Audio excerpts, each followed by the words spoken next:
Bonsoir à tous et bienvenue. La CEDEAO donne jusqu'au 15 septembre à la junte malienne pour désigner un président et un premier ministre de transition civile.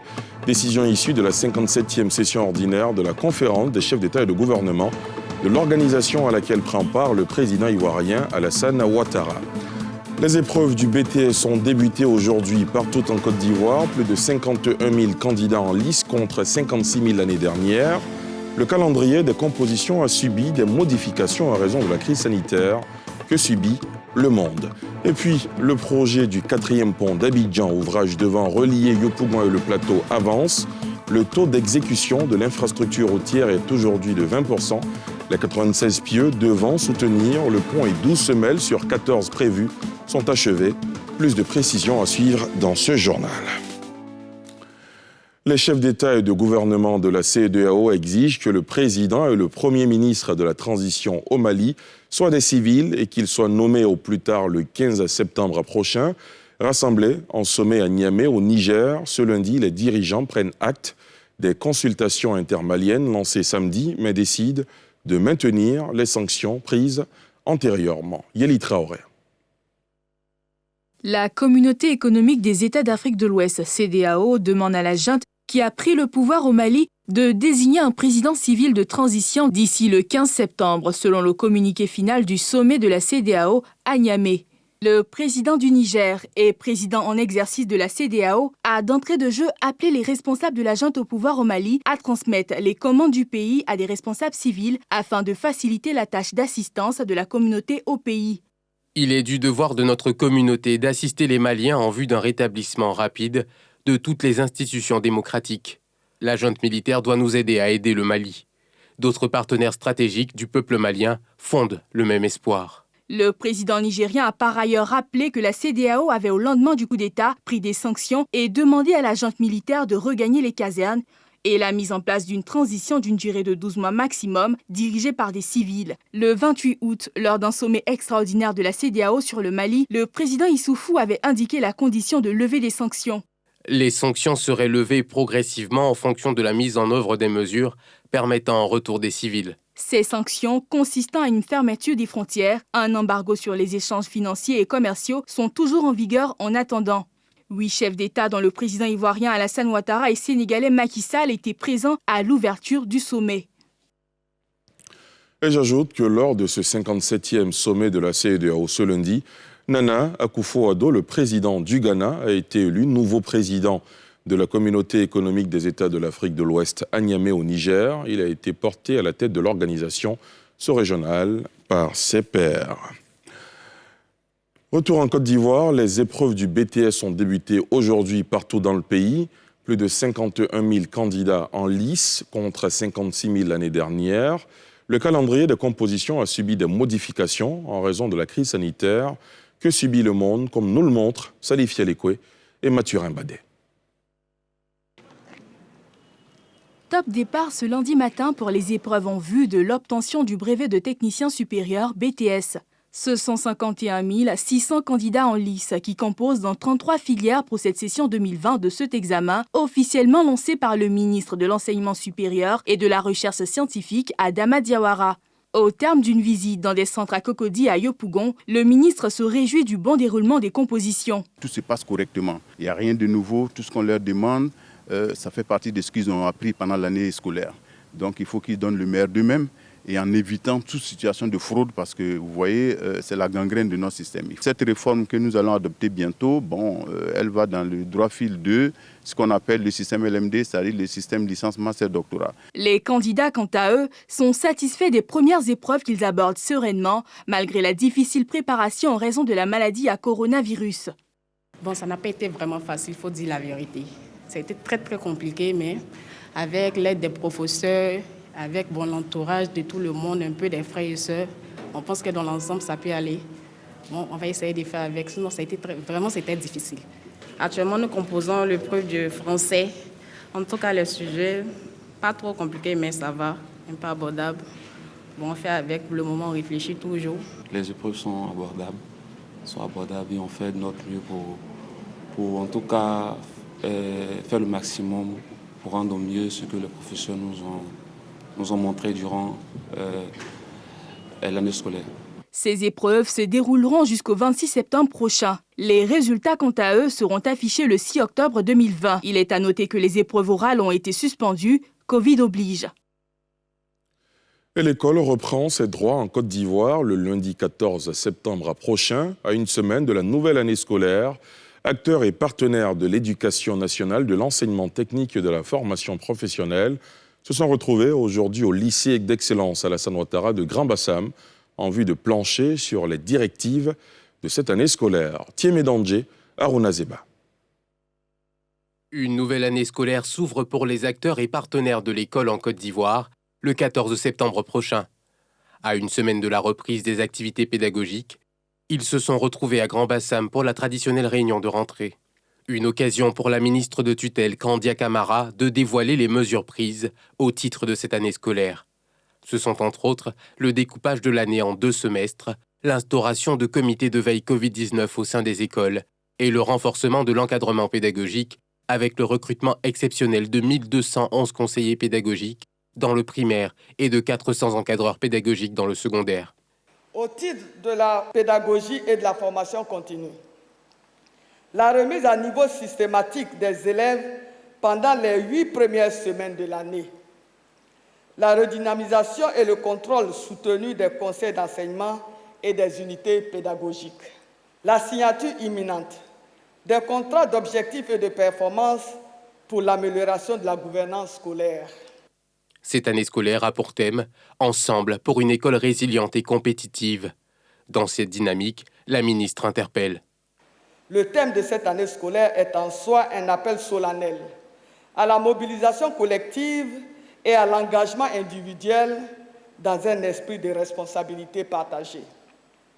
Aux parents d'élèves, je vous engage à un encadrement de proximité de vos enfants. Aux élèves, je vous exhorte au travail avec ardeur, sans tricherie. Aux gestionnaires de l'école, j'exige une plus grande rigueur. Aux partenaires, je formule le vœu d'un renouvellement continu de leur accompagnement. Notons que l'année scolaire 2020-2021 est prévue s'achever le 31 juillet 2021. Ouverte depuis le 31 août dernier, les inscriptions au CP1 prennent fin le 11 septembre 2020. Les coupeurs de route se trouvent de nouvelles zones d'opération après s'être fait déloger de la côtière par la brigade de sécurité routière. Ils ont pris pied ces derniers mois sur l'axe Kokumbo-Oumé. Sur cette voie fortement dégradée, ils se donnent à cœur joie à tous les excès, vols, viols, coups et blessures, tout y passe au désarroi des usagers de cette route qui crient au secours. Route Kokumbo-Oumé, le nouvel Eldorado des coupeurs de route. Un reportage exclusif de nos envoyés spéciaux Thiemé Dandje et Fulgence Kissiedou. Toumoudi-Oumé, un tronçon de 55 km sur la nationale A4, sectionné en 2 tranches dans le cadre des travaux de rénovation du réseau routier ivoirien. Sur la première déjà achevée, celle de Toumoudi, Djekanou, Kokumbo. Le voyage est des plus aisés. Ce confort s'arrête ici, à Kokumbo. Là commence la galère des usagers de la route. De quoi faire grincer des dents. L'état de la route n'est pas trop ça. Ça nous fatigue tous les jours. Moi, chaque arrêt, les boulons tombent. En fonction de la route, même pas bien travailler même. Il faut que toujours on doit rentrer au garage pour entretenir la voiture. Ici, impossible de rouler au-delà de 30 km/h. L'état de la route impose son allure. Ceux qui s'y refusent se comptent soit parmi les accidentés de la voie ou les clients des garages de fortune sur la voie, comme ici, à Kimoukro. J'ai fait un accident très grave. C'était à cause de la route. Puisque le goudron, le bordure du goudron était élevé. Et puis, la moto, le pneu de devant est monté sur le bordure du goudron. Alors, le pneu s'est éclaté. Cadre de la région, cet usager est attendu pour une réunion sur un projet de développement local. Son souhait, aller un peu plus vite sur cette route qu'il parcourt régulièrement. Pas question, semble lui intimer la voie qui le contraint même à l'arrêt. Là, je vais tomber dans un trou là et je vérifie que mon moteur n'est pas touché. Je vois qu'il y a de l'huile qui coule là. Comme lui, cette voie n'a aucun secret pour le délégué du Haut Conseil des transporteurs d'Oumé. Ces infortunes, il les vit au quotidien. En tête, les braquages. Les coupeurs de route, depuis 19 h, ils sortent. Ils nous barrent la route. Ils fatiguent nos chauffeurs. Les citoyens qui sont dans les cars, même les poids lourds, ils prennent nos marchandises. Ils sont armés. Des jours sont certes passés après qu'ils eurent croisé le chemin des coupeurs de route qui, à cœur joie, ne se donnent aucune limite. Tout y passe. Vol, viol, coups et blessures. Un film, des excès encore dans les esprits de victimes, dont ces chauffeurs. Entre 19h et 20h, il y a un village qu'on appelle Assisé. On était appelés par les coupeurs de route.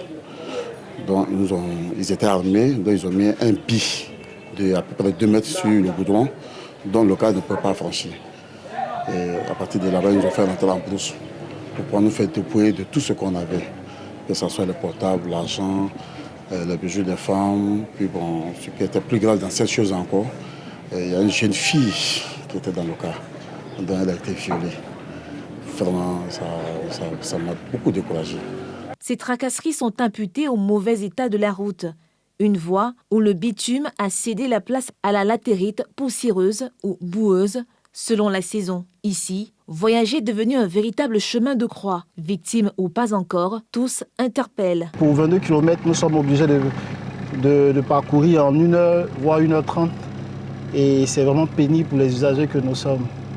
Et en tant que fils du département, de la commune, c'est un cri de cœur que nous pouvons lancer aux autorités afin de pouvoir remettre cette route en état.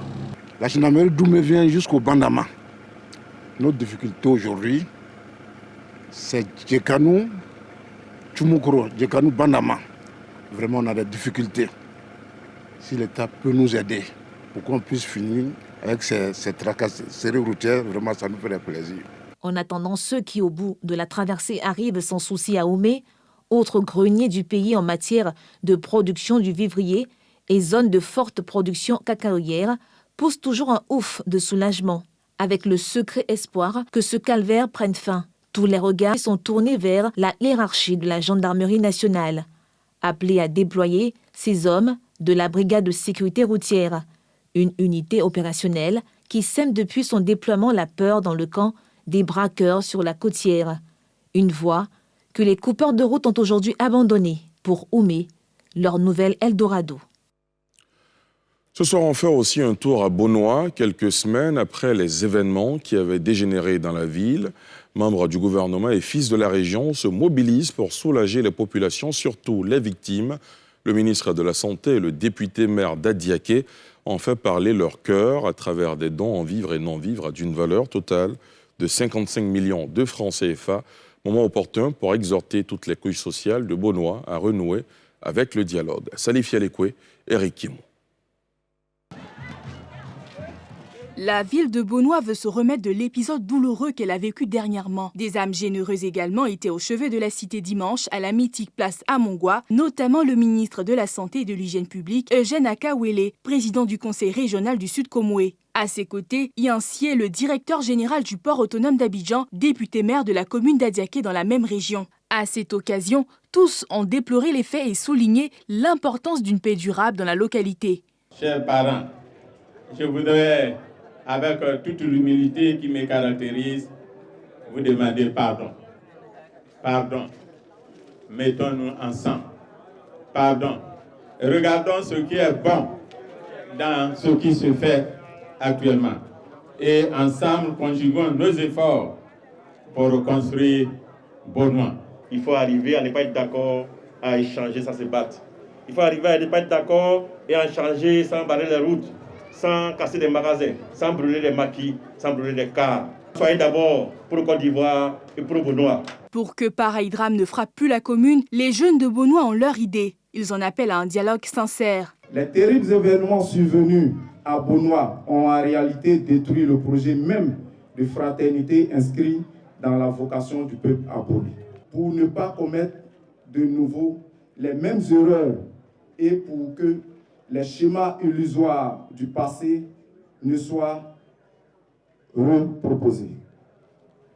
À cet effet, nous proposons un dialogue sincère entre les peuples et les communautés vivant à Beaunois.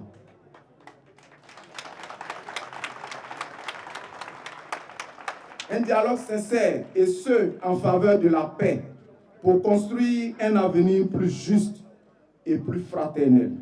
Les commerçants, quant à eux, grandes victimes de cette crise, plaident pour un dédommagement. Ce sont au total 55 millions de francs CFA qui ont été remis aux populations de Beaunois, un don en vivre et en non-vivre. Je vous le disais en titre, le projet du 4e pont d'Abidjan, ouvrage devant relier Yopougon et le plateau, avance bien.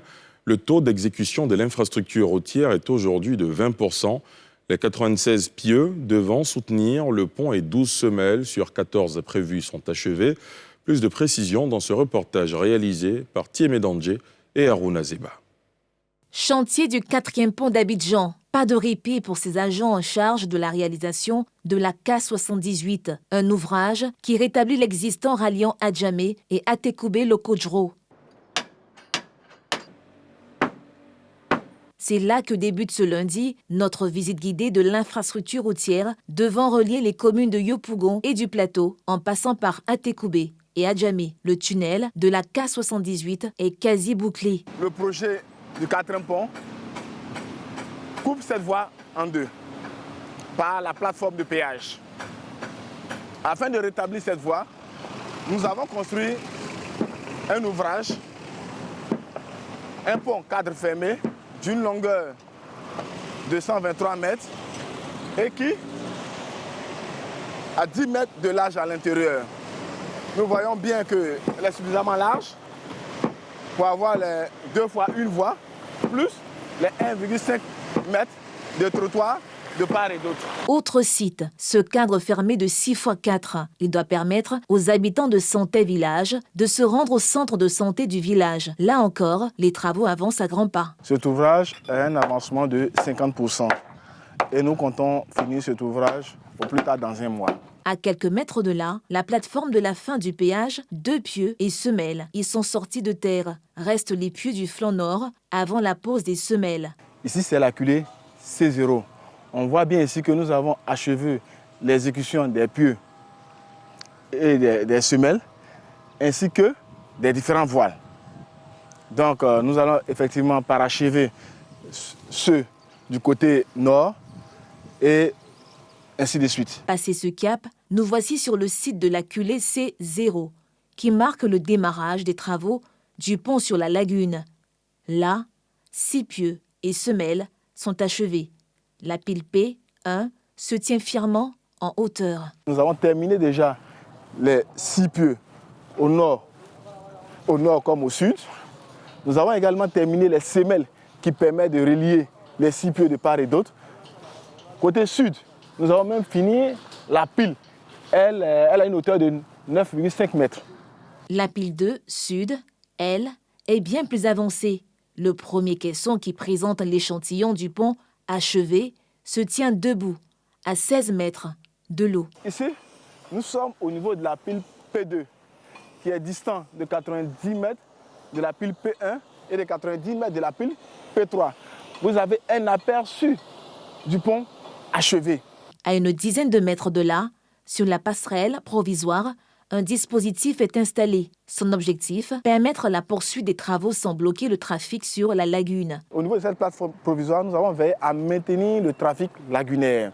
Donc, quand nous soulevons 18 mètres de cette passerelle pour avoir un tirant d'air de 8 mètres et permettre au trafic lagunaire de se poursuivre. Cap maintenant sur la pile 4. De là jusqu'à P7, les retards sont palpables. Les pieux, qui varient d'une profondeur de 30 à 80 mètres, sont à un taux d'exécution qui oscille entre 20 et 30%. Pas de quoi décourager le chef de l'unité d'ouvrage d'art du PTUA. Le cadre des grands travaux voit en l'achèvement de toutes les fondations sur la partie lagunaire du chantier de réels espoirs d'un bond considérable d'ici à novembre prochain. Dans les mois et jours à venir, les équipes devront être multipliées afin de rattraper tout ce retard constaté. Le deuxième aspect aussi qui a impacté un peu le projet, c'est l'insertion du BRT.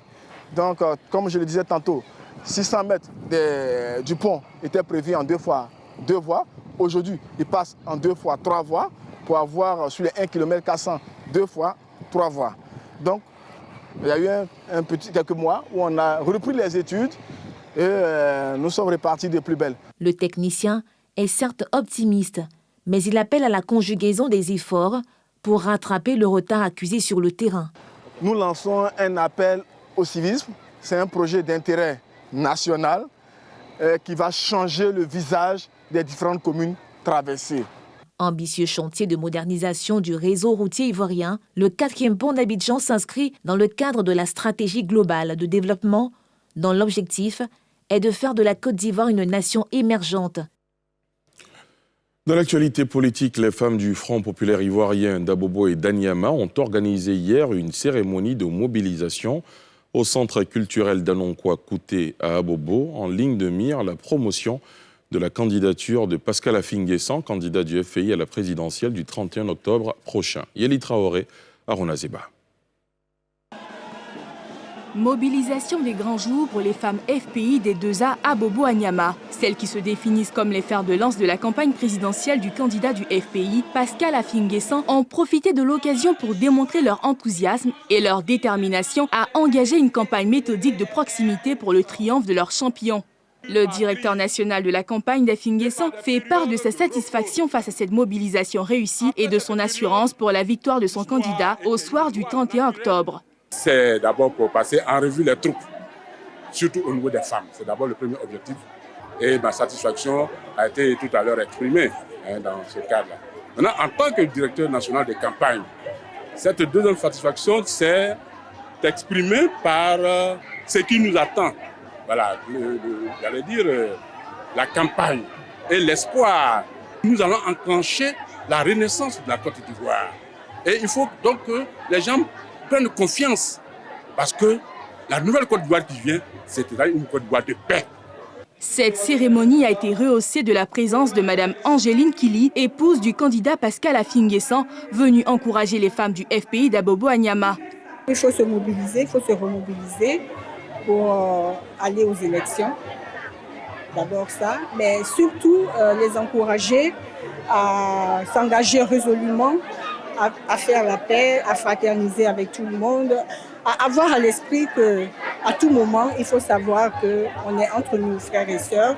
Il y a des choses qui se sont passées et qui sont très regrettables, mais à un moment donné, il faut passer à autre chose. Cette mobilisation aura été aussi l'occasion d'une première rencontre entre l'équipe de campagne du candidat Affi-N'Guessan avec les femmes FPI d'Abobo-Anyama dans le cadre de la campagne présidentielle du 31 octobre prochain. À l'étranger, l'ancien Premier ministre et principal opposant guinéen, Cellou Dalein Diallo, a annoncé dimanche sa candidature à la présidentielle du 18 octobre et son intention de continuer à se battre contre un troisième mandat du président sortant, Alpha Condé. Yeli Traoré. C'est au sortir de la convention de son parti, l'Union des forces démocratiques de Guinée, UFDG, réunissant environ 500 délégués, que Cellou Dalein Diallo, principal opposant du régime en place, a annoncé sa candidature à l'élection présidentielle du 18 octobre prochain.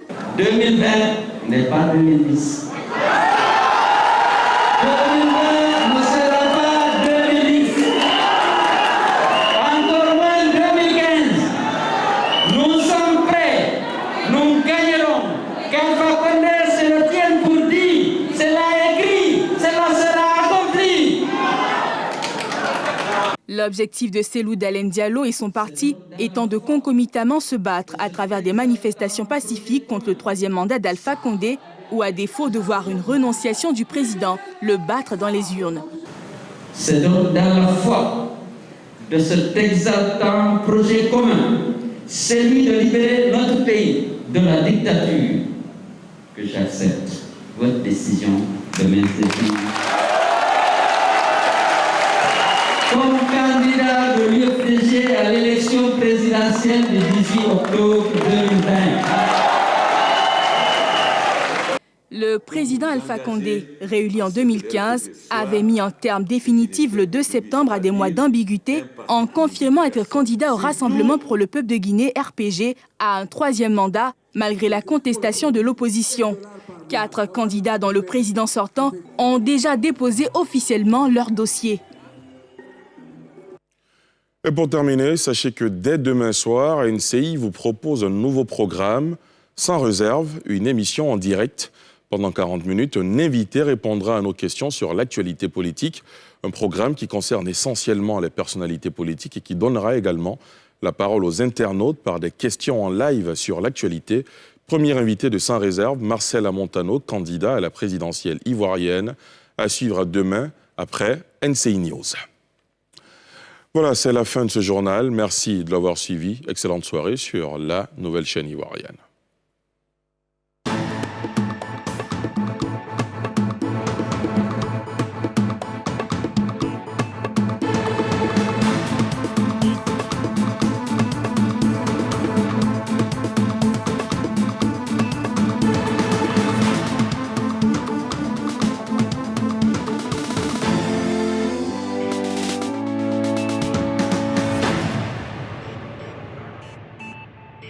Beep.